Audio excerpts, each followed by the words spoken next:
A Country Doctor by Franz Kafka. I was in a most awkward predicament. I needed to leave at once on an urgent journey. A seriously ill patient was waiting for me in a village 10 miles away. A heavy snowstorm filled the wide interval between him and me. I had a carriage, light, with large wheels, perfectly suited to our country roads. Wrapped in my fur coat, my instrument bag in my hand, I was already standing in the yard ready to go. But I lacked a horse. The previous night my own horse had died as a result of overwork in this glacial winter. My maid was now running all over the village trying to borrow a horse, but it was hopeless. I knew, and with more and more snow piling up on me, becoming more and more immobile, I stood there aimlessly. The maid showed up at the gate alone, swinging her lantern. Naturally, who would lend his horse for such a ride? I walked across the yard once again. I could see no possibility. Distracted, tormented, I kicked at the ramshackle door of the pig pen, which hadn't been used for years. It opened and swung back and forth on its hinges. Warmth and a smell like that of horses came out of it. A murky stable lantern was swinging by a rope inside. A man, crouching in the low shed, showed his candid, blue-eyed face. "Shall I hitch up?" he asked, creeping out on all fours. I could think of nothing to say, and only stooped down to see what else was in the pen. The maid stood next to me. "People don't know what they've got available in their house," she said, and we both laughed.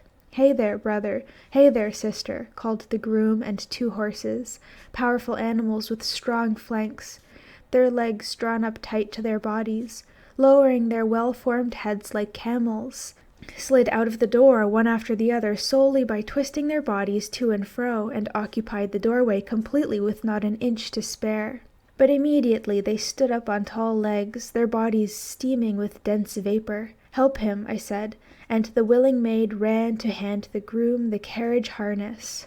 But the moment she reached him, the groom embraces her and shoves his face against hers. She yells out and escapes over to me. 2 rows of teeth have left their red marks on the girl's cheek. "You beast," I shout furiously. "Would you like to feel my whip?"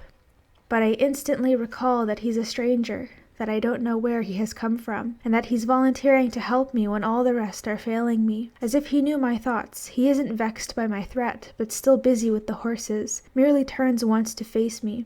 "Get in," he then says, and truly, everything is in readiness. I observe that I have never before handled such a beautiful team, and I get in cheerfully. "I'll do the driving, you don't know the way," I say. "Sure," he says. "I'm not going along at all, I'm staying with Rosa." "No!" yells Rosa, and with a true foreboding that her fate is inevitable, she runs into the house. I hear the door chain rattle as she draws it tight. I hear the lock snap shut. I watch as, in addition, she turns off all the lights, first in the vestibule, and then racing through the rooms so she won't be found. "You're coming along," I say to the groom, "or I'm giving up the trip, no matter how urgent it is. I have no wish to hand the maid over to you as fare for the ride." "Giddy up," he says, and claps his hands. The carriage is swept away like a piece of wood in a current. I can still hear the door of my house cracking and splintering as the groom assaults it. Then my eyes and ears are filled with a rustling wind that penetrates all my senses uniformly. But even that lasts only a moment, because, as if my patient's farmyard opened up directly in front of the gate of my own yard, I am already there.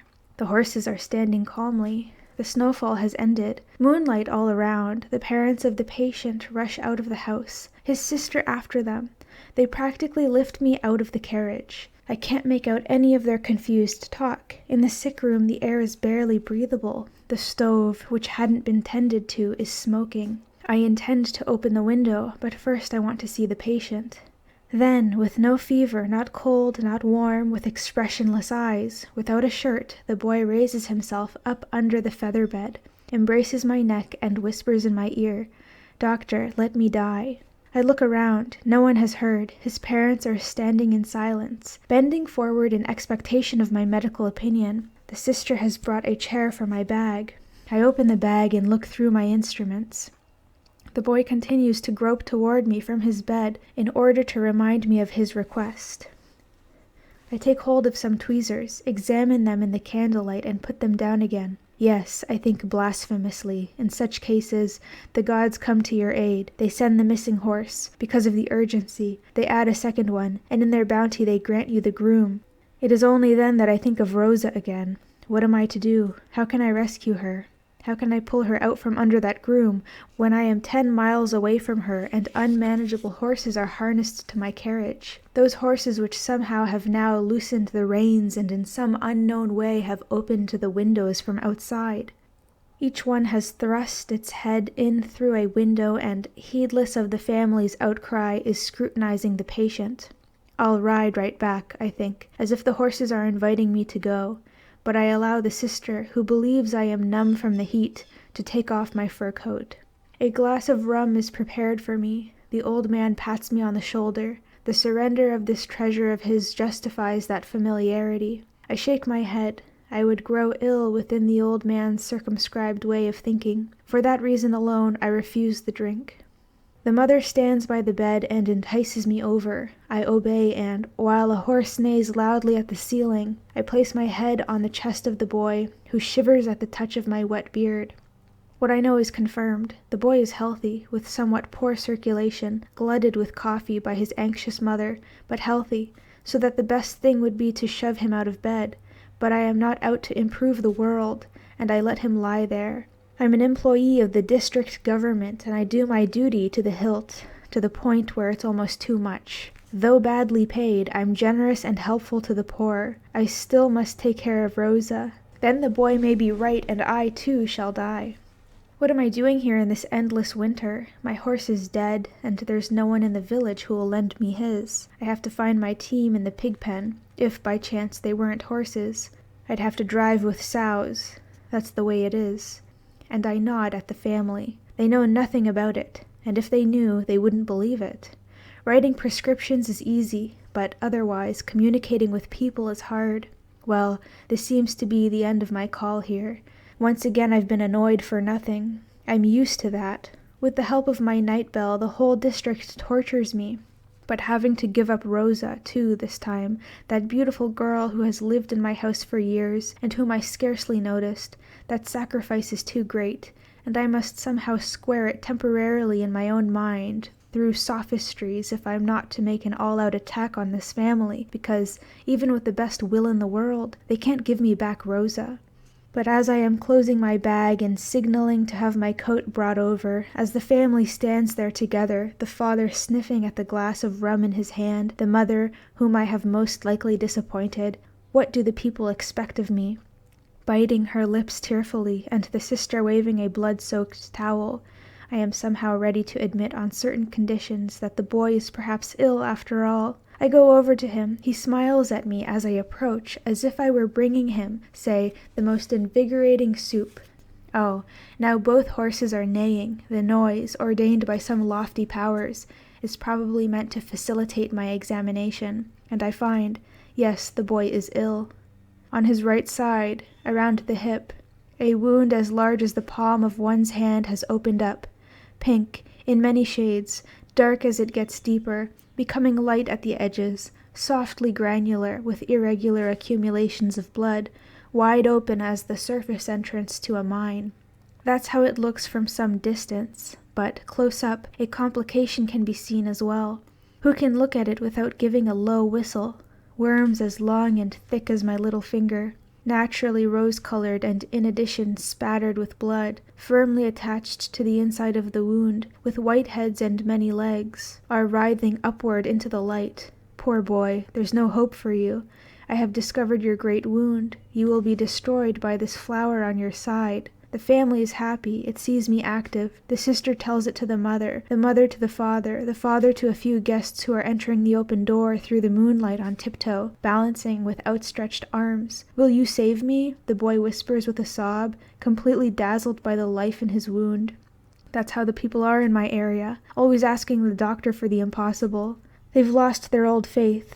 The priest sits home and picks his vestments to pieces, one after another, but the doctor is supposed to accomplish everything with his gentle surgical hands. Well, have it any way you like. I didn't offer my services. If you misuse me for religious purposes, I'll go along with that too. What better can I ask for? An old country doctor, robbed of my maid.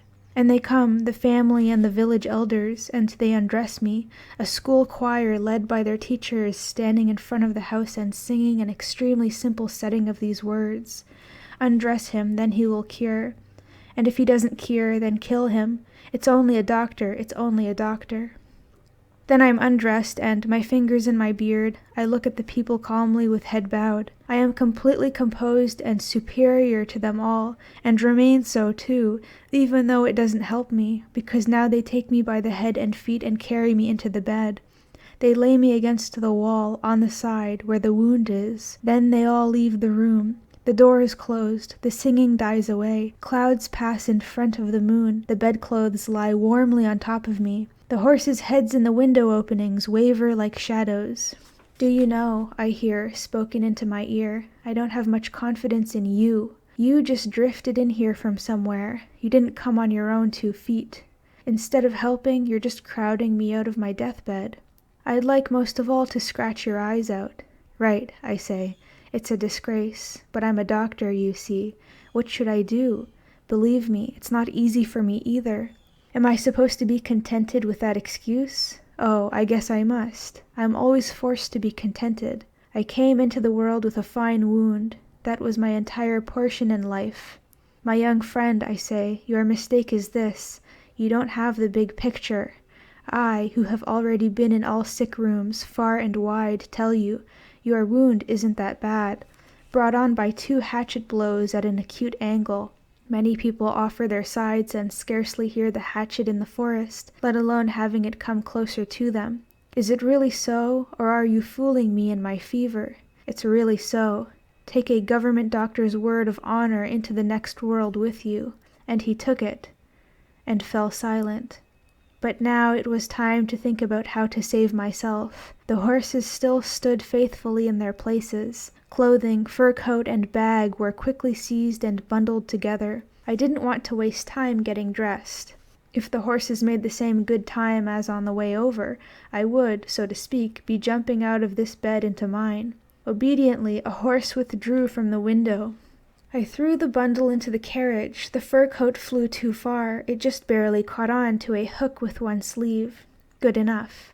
I leaped onto the horse. The reins loosely trailing along, one horse just barely attached to the other.